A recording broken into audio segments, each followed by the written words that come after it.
कहते हैं कि कहो जीवन कैसा, तो उत्तर दिया जैसा बना लो वैसा। जैसे हमारे विचार, जैसी हमारी दृष्टि, जैसी हमारी सोच, जैसी हमारी संगति, क्योंकि संग का रंग व्यक्ति के जीवन में आता जरूर है। वो लोग जो हमारे आसपास रहते हैं वो जैसे वो हैं वो वैसा हमें बना लेंगे। अगर वो सफल हैं तो आपको सफलता की तरफ ले जाएंगे, अगर वो फेल लोग हैं तो आपको फेलियर के सारे तरीके बता देंगे। आप आगे बढ़ना चाहेंगे तो वो ये कमी बता देंगे कैसे नहीं बढ़ सकते।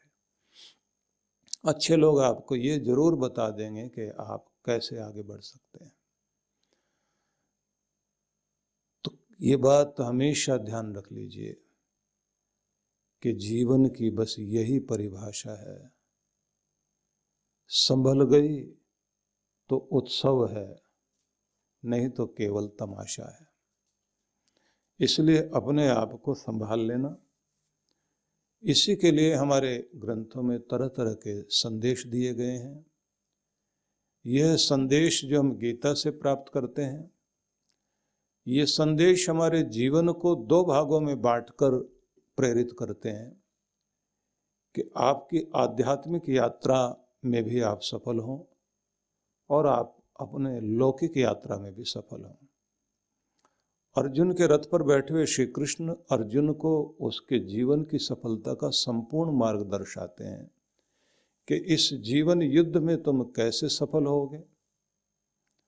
उसके लिए उन्होंने ये नहीं कहा कि तुम ऐसे हथियार चलाना, तुम ऐसे सेना इकट्ठी करना, बस यही बताया कि अंदर से कैसे स्वयं को मजबूत करना है। क्योंकि जीवन की लड़ाई बाहर भी चल रही है, लेकिन जीतने का मंत्र अंदर है। अंदर से ही व्यक्ति को अपने आप को सबल बनाना होता है, अंदर से ही व्यक्ति बहादुर होता है, अंदर से ही व्यक्ति कायर बनता है। अंदर से ही आप शक्तिवान बनते हैं कि अपनी समस्याओं से लड़ सकते हैं, अपनी बीमारियों से लड़ सकते हैं। डर गए, घबरा गए, बीमारियां खा जाएंगी, घुन लग जाएगा। ध्यान रख लीजिए कि अपने आप को पॉलिश करते रहना चाहिए। लोहे का खंभा जो पूरे मकान को संभाले हुए है, अगर उस पर लगातार पॉलिश होती रहेगी तो उसकी शक्ति बरकरार रहेगी। इसलिए कहा जाता है कि गुरु आपको वो पॉलिश करता है कि आपको जंग ना लग जाए, जर ना लग जाए, आप गल ना जाए। लकड़ी में घुन लग जाता है, दीमक लग जाती है, पेड़ों में लग जाती है। ऐसे ही लोहे के अंदर जंग लग जाता है और जंग का पता भी नहीं लगता कि कितना लग गया है। धीरे धीरे वो उसको कमजोर कर देता है और जो सहारा बना हुआ था पूरे मकान का, वही टूट के नीचे गिर जाता है। अगर आप अपने आप को टूट कर गिरता हुआ नहीं देखना चाहते तो अपने ऊपर आपको ये प्रयोग करना पड़ेगा। आपकी पॉलिश करने वाला गुरु है और उसके द्वारा दी गई प्रेरणाएं वो आपको शक्तिमान बनाती हैं। अर्जुन के लिए गुरु कृष्ण हैं और वो उसको सशक्त बना रहे हैं प्रेरणाओं के द्वारा, भीतर की शक्ति देकर भी और बाहर की। अर्जुन के लिए कृष्ण गुरु भी हैं, सखा भी हैं। जो बात वो किसी से नहीं कह सकता वो अपने सखा से कह सकता है, अपने गुरु से कह सकता है। जो अपने दिल का हाल वो अपने दुश्मन के सामने प्रकट नहीं करना चाहता, किसी और के सामने नहीं प्रकट करना चाहता, अपने कृष्ण के सामने प्रकट करना चाहता है कि मैं भले ही योद्धा हूँ लेकिन इस समय धनुष रख रहा हूँ, लड़ूंगा नहीं। जीवन में बहुत बार ऐसी स्थिति आ जाती है, आप अपने जीवन संग्राम से, अपने कार्य क्षेत्र से भागने लग जाते हैं। तो उस समय माता पिता कोई काम आए ना आए, भाई बंधु काम आए ना आए, आपका जो सखा है, आपका जो गुरु है, आपका जो मार्गदर्शक है, बस वो आपकी शक्ति बनेगा। और बड़ी बात तो ये है कि गुरु दूर भी बैठा हुआ, अगर आपका हृदय उससे जुड़ा हुआ है तो हर दिन आपको उसकी प्रेरणा सुनाई देंगी। लेकिन श्रद्धा से ही वो संवेदनशीलता आती है जिससे आप प्रेरणा सुन सकते हैं। अगर श्रद्धा नहीं है तो गुरु सामने भी खड़ा रहेगा तो कोई फर्क नहीं पड़ने वाला। इसलिए बहुत लोग ज़्यादा नज़दीक होने के बाद भी श्रद्धा विहीन हो जाते हैं और उनके ऊपर कोई फर्क नहीं पड़ता कभी भी। उनको लगता है हम तो गुरु को सलाह देते हैं तो गुरु हमको क्या बताएंगे, हम लोग तो बैठते हैं सामने। क्योंकि वो गुरु का सांसारिक रूप देखते हैं, उसकी आध्यात्मिक ऊर्जा को और उसके अंदर के चैतन्यता को नहीं पहचानते। तो इसलिए आइए हम आगे चलते हैं। जो चर्चा कल चल रही थी वहाँ हम अपने मन को लेकर जाते हैं। भगवान श्री कृष्ण ने कहा, प्रशांतात्मा विगत भीर ब्रह्मचारी वृते विस्थित मन संयम्य मत चित्तो युक्तासीत मत परः। तो यहाँ सबसे पहले प्रशांत आत्मा शब्द का प्रयोग किया भगवान श्री कृष्ण ने, जिसका सीधा सा अर्थ है कि आपको साधारण शांति से युक्त नहीं होना, पूर्ण रूप से आपको शांत होना है। और ये भी एक बात ध्यान रख लीजिए कि अच्छे प्रकार से जो शांत चित्त वाला व्यक्ति है वही ध्यानी भी हो सकता है, वही सफल भी हो सकता है। ध्यान का अपना एक नियम है कि आप तभी ध्यान में ठीक से चल पाएंगे जब आप पूरी तरह शांत हो सकें। इसलिए सबसे पहले गुरु आपको आसन पर बैठाते हैं, स्थिर करते हैं और फिर तनाव मुक्त होने के लिए बोलते हैं। गुरुदेव जब आपको ये कहते हैं कि आप शांत हों, तनाव मुक्त हों और अपने मस्तिष्क को शांत करें, तो सबको लगता है कि हम तो शांत ही हैं। लेकिन जैसे जैसे गुरु की विधि से शिथिलीकरण किया जाता है, आपके माथे का तनाव दूर किया जाए, आपके सिर पर छाया हुआ तनाव दूर किया जाए, आपके गर्दन के पीछे का तनाव, कनपट्टी का तनाव, आईब्रो के ऊपर आए हुए तनाव को और आपकी आंखों में छाए हुए दबाव तनाव को, स्ट्रेस को जब कम किया जाता है और लंबे गहरे सांस लेके जब आप छोड़ते हैं, तब आपको ये समझ में आता है कि हम कितने भीतर से तनाव से भरे हुए थे, कितनी अंदर खलबली है। क्योंकि इसका पता आपको तब नहीं लगता जब आप जागृत अवस्था में होते हैं। जब आप सोने लगते हैं तो विचारों की भीड़ आपके मस्तिष्क में न जाने कहाँ कहाँ से, कौन कौन से डर, कौन कौन सी चिंताएं जो आपके अंदर वो लहरें पैदा कर रही थी जिससे स्ट्रेस आता है, वो सब सामने आके खड़ी हो जाती हैं। इसलिए सबसे पहले आपको उससे खुद को शांत करना होता है। वो एक जहर है जो आपके अंदर फैला हुआ है। गार्बेज से मुक्त होना ये एक महत्वपूर्ण चीज है। इसलिए उन्होंने जो पहले आत्मशुद्ध है शब्द का प्रयोग किया था श्री कृष्ण भगवान ने, तो क्यों ऐसा करना, तो उन्होंने यही कहा था कि पहले तुम्हारी आत्मशुद्धि होनी चाहिए, भीतर की शुद्धि होना बहुत आवश्यक है, नहीं तो तुम इस तरफ नहीं पहुंच पाओगे। इसलिए यह बड़ा महत्वपूर्ण शब्द है कि गार्बेज, जो कूड़ा करकट आपके अंदर भरा पड़ा है, जब तक आप उसे बाहर नहीं निकालोगे, जब तक आपके अंदर कोई वायरस है, आपका स्वास्थ्य आपके अंदर आ ही नहीं सकता। जब तक आपके अंदर चिंता और भय बना हुआ, तब तक आप खुश नहीं हो सकते। जब तक आप अशांत है, तब तक आप शांति की बातें तो कर सकते हैं, लेकिन आप शांत होकर मुस्कुरा नहीं सकते, गुनगुना नहीं सकते। शांति आपको संगीत देती है, शांति आपको मुस्कुराहट देती है, शांति आपको खिलने का मौका देती है। इसलिए पूरी दुनिया भर में जो शांति के प्रयास हो रहे हैं, यूएनओ से लेकर के आम आदमी तक, सब जगह शांति की बात हो रही है। दुनिया में शांति हो, भगवान शांति दे, राष्ट्रों के बीच शांति हो, दो तरह के विरोधों के बीच में शांति हो। क्योंकि विपरीत लोग आपके सामने हैं, जीवन है ही द्वंद्व में। भारत में जैसे चलता है, पोजीशन में जो है और अपोजिशन में जो है। जो अपोजिशन में है उनका काम ही यही हो गया है, अपोज करना है। और अगर हम दूसरे देशों में देखें तो वहां रूलिंग पार्टी है, नॉन रूलिंग पार्टी है, दो ही पार्टियां हैं। एक जो रूल कर रही है, शासन कर रही है, एक जो नहीं कर रही है। तो उनका काम अपोज करना नहीं है, उनका काम विरोध करना नहीं है।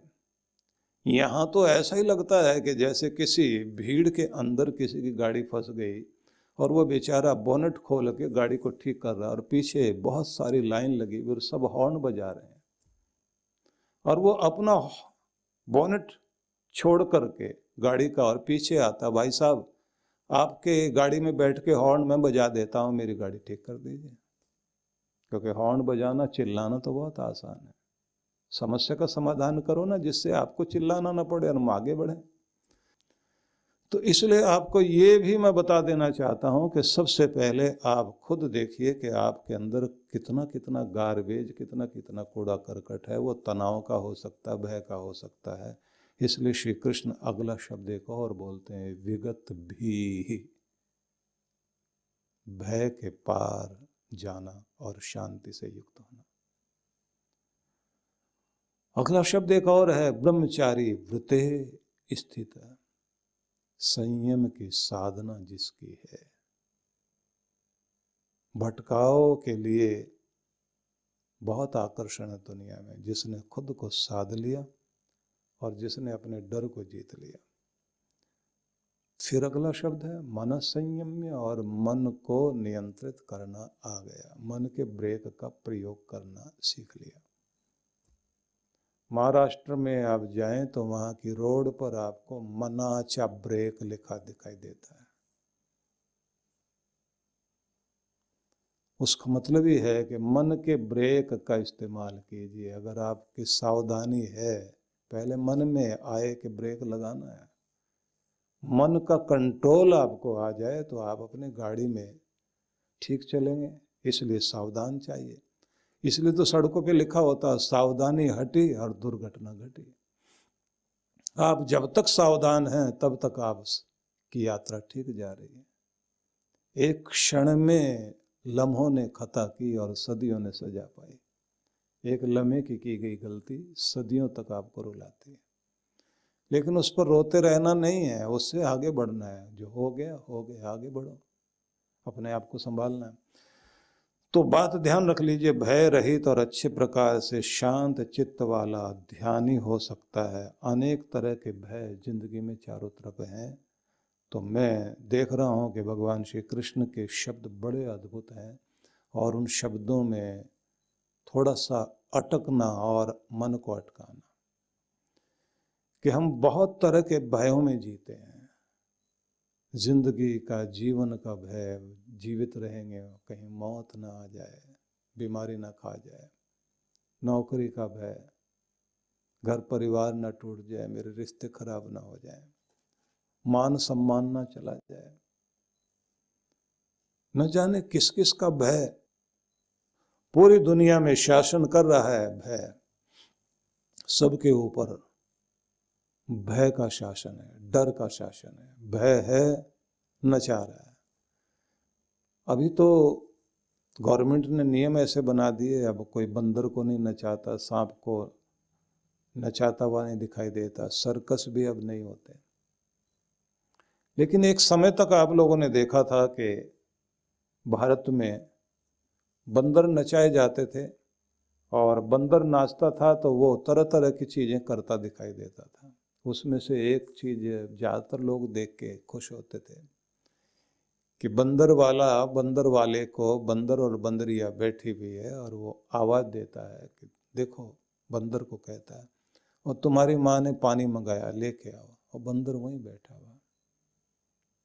फिर वो कहता है कि अब माँ ने नहीं, तुम्हारी पत्नी ने पानी मंगाया। तो फिर बंदर उठता है, गिलास में पानी डाल के लेके आता है, और फिर वो कहता है जोरू का गुलाम है, और ऐसा कहकर वो सबको हंसाता है। अब बंदर इस चीज को नहीं जानता है कब ये क्या बोल रहा है। उसको ये पता है कि जब वो डंडा हिलाता है तो उसके हिसाब से वो हिलता है, क्योंकि बंदर नाच रहा है, डर नचा रहा है, किसी को लालच नचा रहा है, टुकड़ा देकर नचाया जाता है, किसी को डंडा दिखा के नचाया जा रहा है। आपको क्या चीज नचा रही है ये आप जानिए, लेकिन नाच तो आप भी रहे हैं, सारी दुनिया नाच रही है।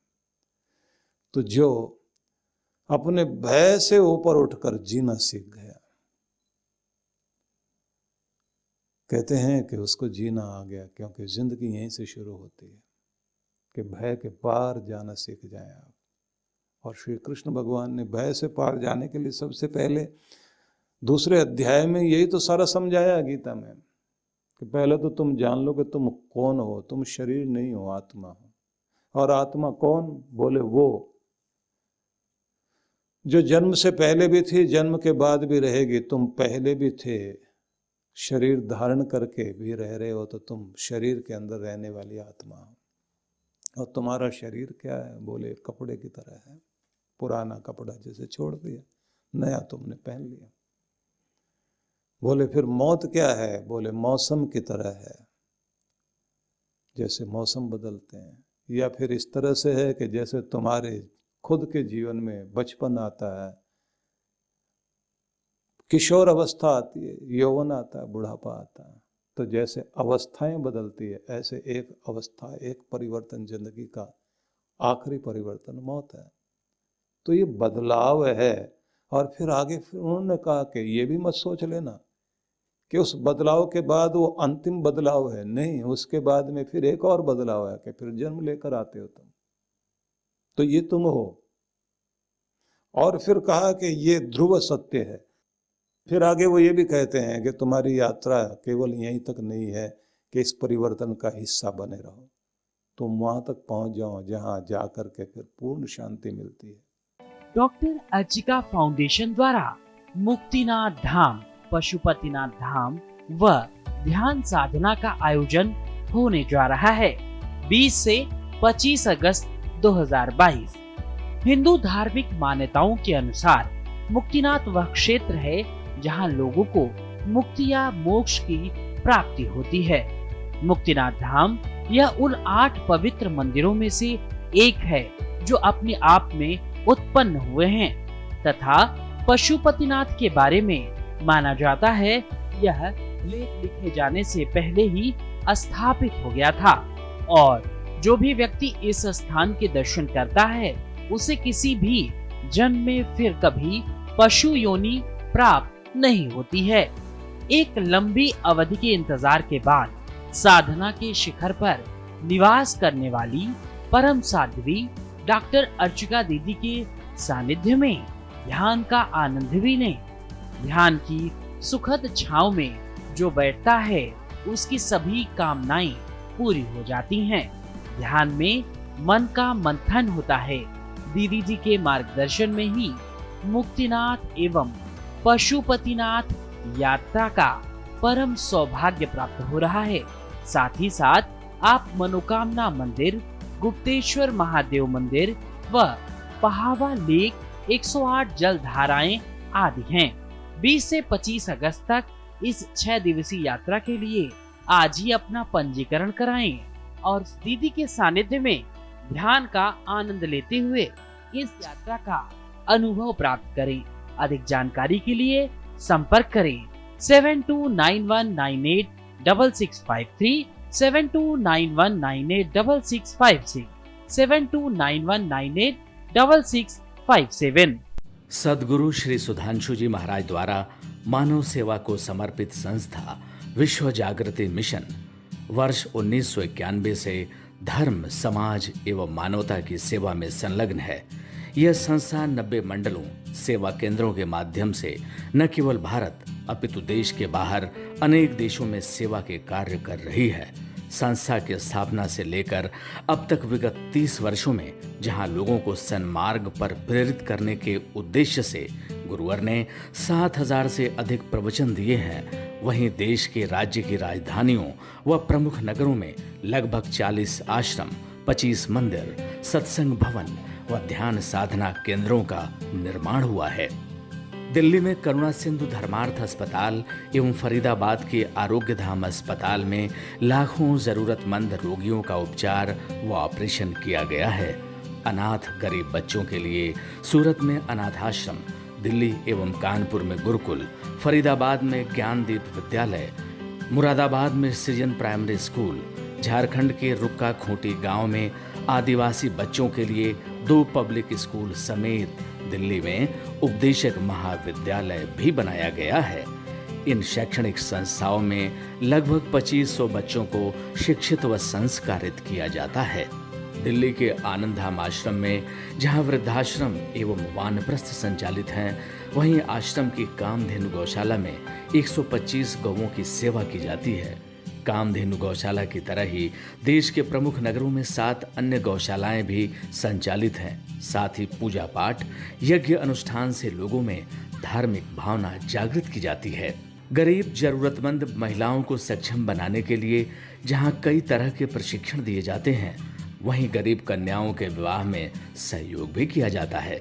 प्राकृतिक आपदा जैसे कि बाढ़, भूकंप, तूफान आदि में जहां मिशन द्वारा प्रधानमंत्री राहत कोष में सहयोग किया जाता है, वहीं जैसे वर्तमान में चल रही महामारी कोरोना संकट काल में जरूरतमंदों को भोजन, राशन किट व सांसों के संकट से जूझ रहे जरूरतमंद मरीजों को देश विदेश से मंगाकर ऑक्सीजन कंसंट्रेटर बांटे गए।